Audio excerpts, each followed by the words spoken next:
looking at resharing, and in particular, is it the case that villages in developing countries, so in this particular case in northern Thailand, are able to share risk efficiently? There has been a bunch of work on the topic of efficient risk sharing. The general issue is, if you take a village in which people don't have extensive financial links with the outside, so most of the insurance is taking, if any, is taking place within the village, then that's a good kind of context in which you may try to look at the efficiency with which people are able to share risk. Why is the issue important? Risk sharing is one of the most important components of economic activity, and for two reasons. One is, we know for a fact that welfare depends on risk, that actually you can increase welfare by protecting people from risk. Especially when you're looking at developing countries in which the downsides are really, really bad. The fact that you can access some kinds of contract, and it could be explicit or implicit contract, but the fact that you can enter into some kind of agreements that will limit the risk has a huge impact on your wealth.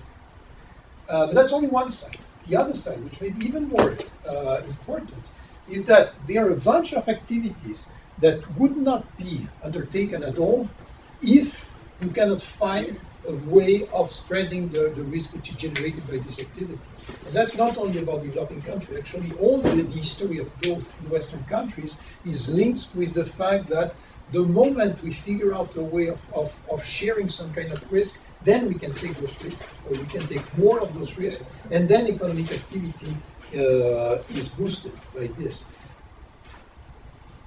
I think that from a policy point of view, if you want to change things, for instance, if you want to introduce microfinance, microinsurance, all this kind of stuff, which is, as you know, a very hot topic now, I think it's absolutely crucial that you start by understanding what's going on before that.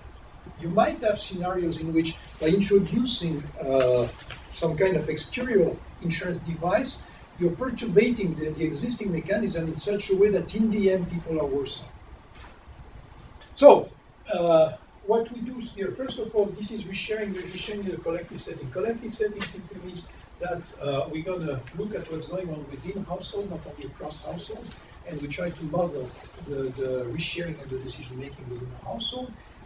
What we do in this research, I won't have much time to talk about this, but that's the feature of this particular, of the recent development that we had, was endogenous labor supply. The idea here is that if you're hit by an external shock, one possible response to that is changing your labor supply, like working more. And actually, we do see data that people do this, but we want to incorporate that in the model. How does it interact with formal or informal resharing mechanism?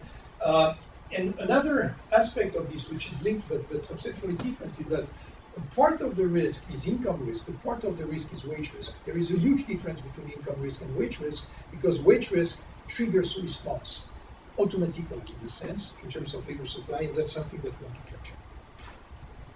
And there are two families of tests. The first one is Rob's Indian Village paper.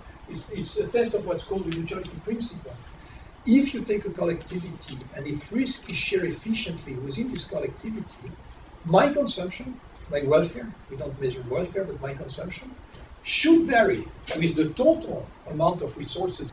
If I'm hit by a shock, but the shock is diversifiable in the sense that the shock does not have an impact, global impact on the collectivity itself, then if I am fully insured, this shock should have no impact whatsoever on my own consumption. And in principle, there is a very simple way of testing this, which could be, let me look at I have data on the private consumption, either of individuals or of households, and let me regress that on aggregate consumption at the collectivity level, and then my private income, and the neutrality principle seems to imply that if I run a regression like this, the coefficient of this guy here should be 0. Seems to imply, because in practice it does not, and if you do this kind of test without thinking carefully about the underlying theory, you might end up with something which is completely misspecified and gives you completely wrong answers. Let me mention the second type of test, which are the Euler equations.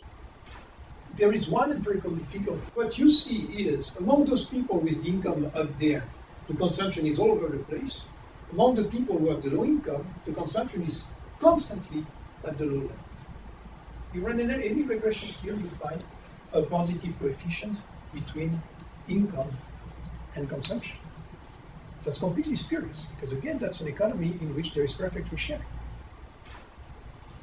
Efficient resharing means that consumption should not depend on the realization of income, but at the same time, standard bargaining theory tells us that when you sign a contract with someone ex ante, before the risk is realized, it's certainly the case that the contract that you sign takes into account the kind of distribution of risk of each person. So definitely the Pareto weight, therefore the consumption, will depend on the distribution of the shares. The same problem that I was describing across households also takes place within households. So if you use constant relative risk aversion, which is by far my favorite approximation of utility function because it fits the data extremely well in a bunch of third applications, but if you want this plus a representative consumer, you need to assume that all people are identical. And can we do better? Can we do without this assumption? And the answer is yes.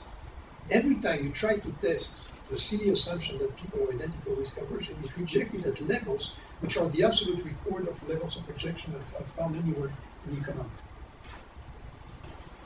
We work out a way to look at this problem of efficient risk sharing in a situation in which we take constant relative risk aversion, but we allow for heterogeneous risk aversion.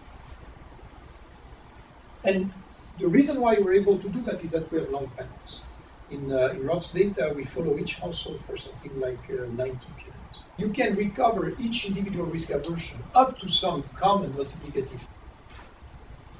It's not so easy to get a rejection at the 10 to the minus 83, which is 10 to the 8th. It's 1 over a number which is larger than the number of particles in the universe. And this kind of rejection is quite spectacular. Well, simply this tells you the data are screening that people don't have identical risk aversion. The good news is that we can observe labor supply at the individual level, which means that it's very hard to go within the village, within the household, sorry, in the previous line of literature, because we don't observe individual consumption within the household, but we do observe individual labor supply. So we can go one step further and look at the level of risk sharing which takes place within the household and the level that's taking place across households. We are used to the idea of risk sharing when we're talking about income risk. I'll try to convince you on a very simple example that when we're talking about sharing wage risk, things are quite different, and in particular, our intuitions can be completely misleading. Of course, wage risk is very important in practice. The difference between an income risk and a wage risk is that the income is exogenous, whereas the wage risk triggers a response in terms of labor supply. These are the kind of things that we're doing. First of all, identical risk aversion is strongly rejected. The fact that you take into account labor supply doesn't change it. If anything, it reinforces the fact that people have different risk aversion. What about efficient risk sharing? Here we can do the test in a clean way. We can control for the income process and control and test whether income realization has an impact. What we find is that most, in half the villages, actually a bit more than half the villages, efficient risk sharing is not rejected.